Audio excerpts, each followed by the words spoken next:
শহরে একের পর এক মেয়েরা প্রেগনেন্ট হয়ে যাচ্ছে, কিন্তু অবাক করা বিষয় হলো কেউ জানতোই না যে তারা কিভাবে প্রেগনেন্ট হলো। একটি সাজানো গোছানো পরিবার, বোনের বিয়ের আনন্দ, আর হঠাৎই দাদা জানতে পারে তার বোন প্রেগনেন্ট। এদিকে এক ডাক্তার একটি মেয়ের ডেড বডি পোস্টমর্টম করার আগে তার সাথে যৌন সঙ্গমে লিপ্ত হয়। একটি সেরা সাসপেন্স ক্রাইম থ্রিলার সিনেমা যা আপনাকে প্রথম থেকে শেষ পর্যন্ত ভাবতে বাধ্য করবে কে এই অদৃশ্য শয়তান, কেনই বা সে সাধারণ মেয়েদের টার্গেট করছে।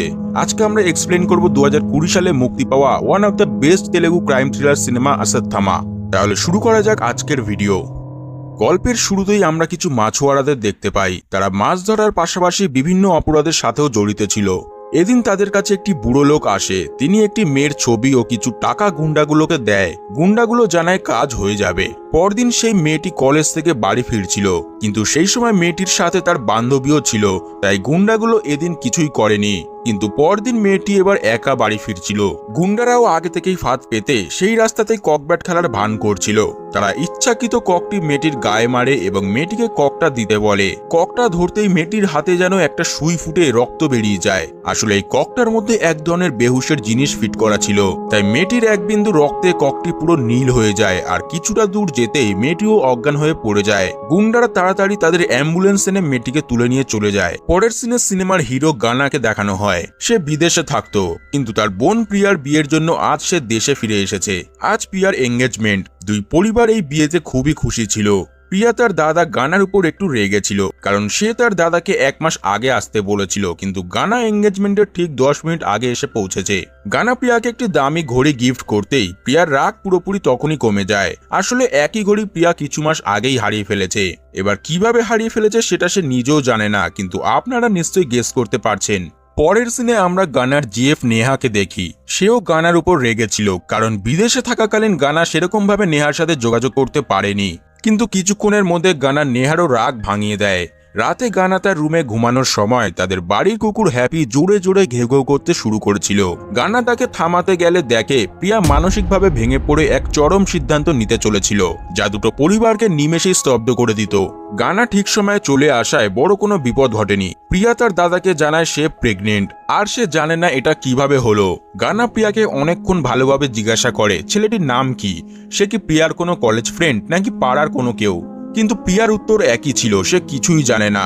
শেষে গানা প্রিয়ার কথা বিশ্বাস করে আর প্রিয়ার হবু হাজবেন্ড রাবিকেও এটা জানিয়ে দেয়। পরদিন গানা ও রাবি দুজন মিলে প্রিয়ার অ্যাবর্শন করাতে তাকে হসপিটালে নিয়ে যায় এবং এ কথা তারা কেউই পরিবারের কাউকে জানাবে না বলেই ঠিক করে। গানা প্রিয়াকে বোঝায় যে মানুষটার সাথে তার বিয়ে হবে সেই মানুষটাই তার পাশে আছে। এর থেকে ভালো ব্যাপার আর কি হতে পারে, তাই চিন্তা করার কোনো দরকার নেই, সব ঠিক হয়ে যাবে। দেখতেই দেখতে প্রিয়ার বিয়ে হয়ে যায়, কিন্তু গানা এখনো এই বিষয়টা নিয়ে খুবই চিন্তিত ছিল। গানা ভেবেছিল পাড়ার বকাটে ছেলেরা এই কাজটা করতে পারে, তাই ছেলেগুলোর আড্ডায় ঢুকে গানা তাদের ভালো মতো পিটিয়ে আসে, কিন্তু ছেলেগুলো বলে প্রিয়াকে তারা কোনোদিন সেইভাবে দেখেইনি। এরপর গানা প্রিয়ার একটি বান্ধবীর সাথে কথা বলে প্রিয়াকে কলেজে কারা কারা পছন্দ করত, কে কে ডিস্টার্ব করত, এমনকি সোশ্যাল মিডিয়া কে মেসেজ করত, এই সমস্ত কথা মেয়েটি গানাকে জানায়। গানা প্রিয়ার বান্ধবীর কথা মতো এই সমস্ত ছেলেগুলোর কাছে গিয়ে তাদেরকেও পিটিয়ে আসে, কিন্তু তারা সবাই জানায় তারা কেউই এই কাজ করেনি। গানার টেনশন দিন দিন যেন বেড়েই চলেছিল। সে রেগে তার বাথরুমের কাঁচেও ঘুষি মারে, যার কারণে তার হাত কিছুটা কেটে যায়। তার মা এটা দেখে গানাকে দ্রুত হাসপাতালে নিয়ে আসে। নেহার কল্পে গানা হসপিটাল থেকে বেরোতেই তাদের গাড়ির উপর একটি মেয়ে হসপিটালের উপর থেকে ঝাঁপ দিয়ে দেয়। গানা মেয়েটির হাতে একটি চিঠি লক্ষ্য করে, সেখানে লেখা ছিল সে কোনো ছেলেদের সাথে তেমন আলাপ করেই না, তার কোনো ছেলে বন্ধু বা বয়ফ্রেন্ডও নেই। তা সত্ত্বেও সে কিভাবে প্রেগনেন্ট হলো সেটা সে জানে না।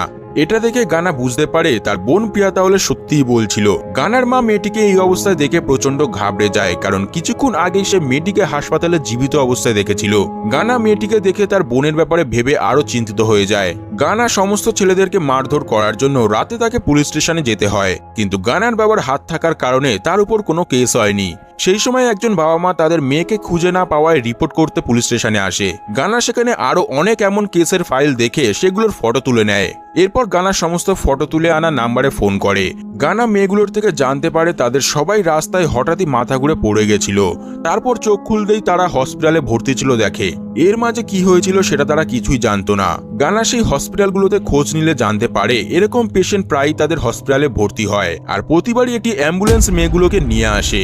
গানা সেই অ্যাম্বুলেন্সের ডিটেলস চাইলে সব হসপিটাল থেকে জানায় তারা পুলিশ ছাড়া কাউকে ইনফরমেশন দেয় না। এবার সেই মাছুয়ারা বা গুন্ডাদের দেখা যায় তাদের কাছে আবারও কাল একটি মেয়েকে নিয়ে যাওয়ার অর্ডার ছিল। পরদিন গানার গার্লফ্রেন্ড নেহা ও তার বান্ধবী একটি শপিং মলে যায়। সেখানে গুন্ডারা তাদের প্ল্যান সাজিয়ে আগে থেকেই দাঁড়িয়েছিল। কিছুক্ষণ পর নেহা গানাকে ফোন করে জানায় সে ওমনি হসপিটালে দাঁড়িয়ে আছে, কারণ শপিং মলে থাকাকালীন তার বান্ধবী মাথা ঘুরে পড়ে গেছিল আর একটি অ্যাম্বুলেন্স তাকে এই হসপিটালে নিয়ে আসছিল, কিন্তু অ্যাম্বুলেন্সটি এখনো এখানে এসে পৌঁছয়নি। গানা পুরো ব্যাপারটা সহজেই বুঝে ফেলে, তাই সঙ্গে সঙ্গে হসপিটালের কন্ট্রোল রুমে গিয়ে সেখানে থাকা লোকটিকে বলে তাদের হসপিটালের 9টা অ্যাম্বুলেন্সকে ট্র্যাক করতে। এরপর নেহা লোকেশন দেখে দেখে গানাকে বলতে থাকে এবং গানা প্রতিটা অ্যাম্বুলেন্স চেক করতে থাকে, কিন্তু কোনো অ্যাম্বুলেন্সে নেহার বান্ধবী ছিল না। কিন্তু এখনো লাস্ট একটা অ্যাম্বুলেন্স বাকি ছিল, যেটা হসপিটাল না এসে অন্য রাস্তায় যাচ্ছিল। গানা উল্টো রাস্তা দিয়ে গিয়ে অ্যাম্বুলেন্সের গায়ে জোরে ধাক্কা মারে, এতে নিজেও ছিটকে পড়ে এবং অ্যাম্বুলেন্সটিও একটি দেওয়ালে ধাক্কা খেয়ে গুন্ডাগুলো বাইরে বেরিয়ে আসে। গানা এবার প্রতিটা গুন্ডাকে ভালোভাবে শায়েস্তা করে, কিন্তু এর পিছনে থাকা আসল লোকটির ব্যাপারে জানার আগেই গুন্ডাগুলো সেখান থেকে পালিয়ে যায়। গানা নেহার বান্ধবীকে নিয়ে তাড়াতাড়ি হসপিটালে চলে আসে। পরের সিনে মনোজ কুমার নামের একজন ডাক্তারকে দেখানো হয়। সে বিকেল 5টার পর আর কোনো অটোপসির কাজ করে না, কিন্তু সেখানকার ডোম জানায় এই ডেড বডি জাজের মেয়ের। তাই মনোজ কুমার এটা শুনে অটোপসি করতে তো আসে, কিন্তু তার আগে লাশের সাথেই সেক্স করে নেয়। কাজ সেরে বেরোনোর পর মনোজ তার বাবাকে বলে वो जिंदा हो या लाश हवस पूरी होनी चाहिए। রাতে মনোজ কুমারের কথায় তার দাদাজি সেই গুন্ডাগুলোকে তাদের বাড়িতে নিয়ে আসে। মনোজের দাদাজি ছিল সেই বুড়ো লোকটি যাকে ভিডিওর প্রথমে দেখা গেছিল। খেতে বসে গুন্ডাগুলো বিকেলে ঘটা ঘটনার ব্যাপারে সবটা খুলে বলে। এটা শুনে মনোজ কুমার এমন ভাব দেখায় যেন কিছুই হয়নি, কিন্তু সে তার বাবাকে বলে এই লোকগুলোর কারণে সে ফেসে যেতে পারে, তাই খাবার পরেই সে তাদেরকে মেরে দেবে। আর দেখতেই দেখতে ডাক্তার সবাইকে মেরে ফেলে। মনোজ তার দাদাজিকে বলে সে যদি মুখ খোলে তাহলে তার অবস্থাও এমন হবে। পরের সিনে দেখা যায় গুন্ডাগুলোর মধ্যে একজনের বুকে থাকা একটি চিহ্ন দেখে গানা তার বাড়ি খুঁজে ফেলেছিল, কিন্তু বাড়িতে লোকটির স্ত্রী জানায় লোকটি কয়েকদিন থেকে বাড়িতে আসছে না। গানা লোকটির বাড়িতে প্রিয়ার হারিয়ে যাওয়া ঘড়িটাও লক্ষ্য করে এবং সেটি তার সাথেও নিয়ে নেয়। এরপর গানার মা গানাকে ফোন করে জানায় প্রিয়া তাকে রাখি পরাতে এসেছে, তাই গানা তাড়াতাড়ি বাড়ি পৌঁছে বোনের হাত থেকে রাখি পরে এবং গিফট হিসাবে সেই ঘড়িটা প্রিয়াকে দেয়, যেটা দেখে প্রিয়া ভীষণ খুশি হয়ে যায়। পরের সিনে দেখা যায় সোমিয়া নামের একজন মেয়ে মল থেকে রেডবুল কিনে বেরোচ্ছিল। সেই সময় একটি ছেলে তাকে একটি বডি স্প্রে বিক্রি করে। কিছুক্ষণ পরেই নিউজে দেখানো হয় সোমিয়া কিডন্যাপ হয়ে গেছে। সোমিয়া আসলে ছিল একজন নামি দামি ব্যক্তির মেয়ে।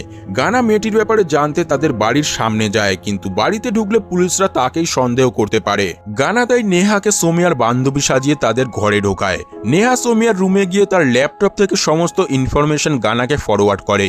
ইনফরমেশন পেয়ে গানা সেই শপিং মলে চলে যায়। শপিং মলের সিসিটিভি দেখে গানা সেই স্প্রে বিক্রি করা ছেলেটিকে ধরে, কিন্তু ছেলেটি জানায় সে তো একজন ফুল বিক্রেতা। ওই দিন একজন বুড়ো লোক তাকে স্প্রেগুলো বিক্রি করার জন্য টাকা দিয়েছিল। সোমিয়ার একটি সেলফিতে সেই বুড়ো লোকটিও ক্যাপচার হয়ে গেছিল। গানা ছেলেটিকে লোকটির ফটো দেখে জিজ্ঞাসা করে এই লোকটিই ছিল। ছেলেটি একদম শিওর হয়ে বলে হ্যাঁ এই লোকটিই ছিল। পরদিন নিউজে দেখানো হয় সোমিয়াকে মেরে কেউ পুলিশ স্টেশনের বাইরে ফেলে দিয়ে গেছে।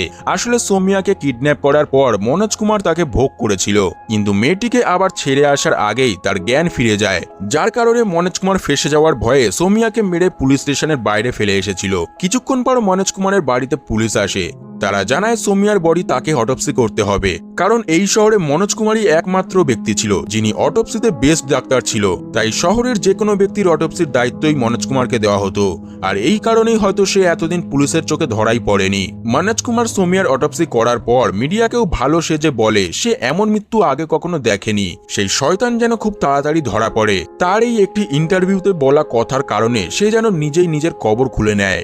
গানা ও নেহা এই সমস্ত মেয়েদের কেস দেখে বুঝতে পারে এদের একে অপরের সাথে কোনো কানেকশন তো ছিল না, কিন্তু এদের মধ্যে একটাই কমন জিনিস ছিল, এদের প্রত্যেককেই এমন এক রাসায়নিক ইনজেকশন দেওয়া হয়েছিল যেটাতে তাদের রক্তের সুগার লেভেল একদম শূন্য করে দিত।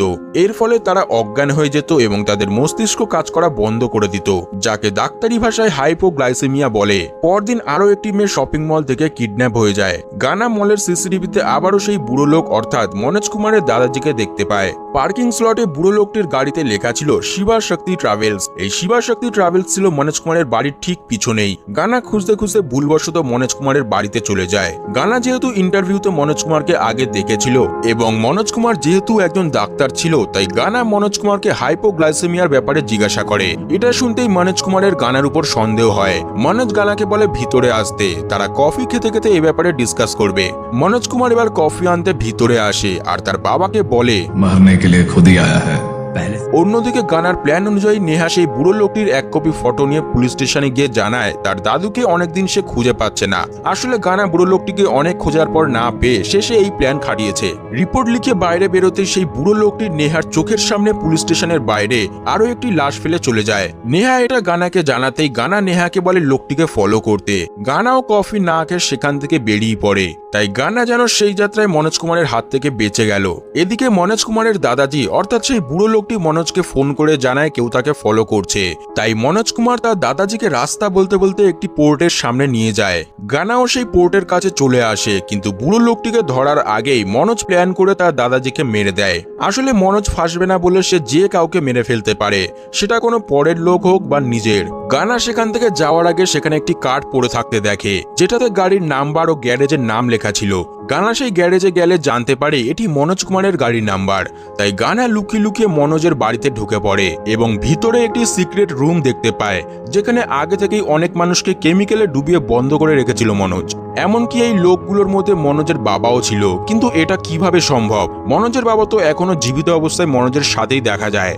এদিকে মনোজ ও তার বাবা বাড়িতে ঢুকে তাদের সিক্রেট রুমে চলে আসে। সেখানে আগে থেকেই গানাকে দাঁড়িয়ে থাকতে দেখে ধরা পড়ে গেছে বলে মনোজের বাবা মনোজকে মারতে শুরু করে। একইভাবে ছোটবেলারও তখন একটা সিন দেখানো হয়। ছোটবেলায় মনোজের বাড়ির কাজের মহিলার মেয়ের সাথে মনোজ বাজে কাজ করেছিল, যার কারণে তার বাবা তাকে প্রচন্ড মেরেছিল এবং কিছু টাকা দিয়ে মহিলাটাকে মুখ বন্ধ রাখার অনুরোধ করেছিল।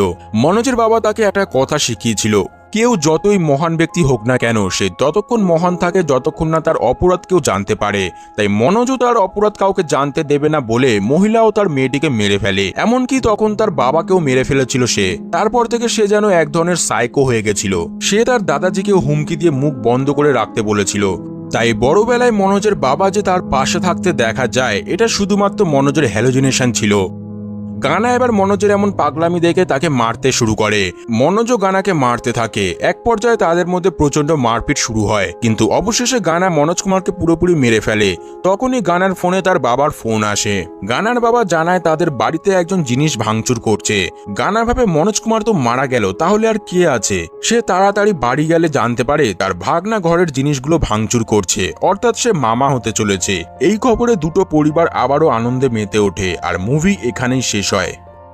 এমন মুভির ভিডিও বানাতে অনেক পরিশ্রম লাগে, তাই প্লিজ একটা লাইক ও কমেন্টে জানাবেন আপনাদের কেমন লাগলো। আর পরের ভিডিও দেখতে চ্যানেলটি প্লিজ সাবস্ক্রাইব করে রাখুন।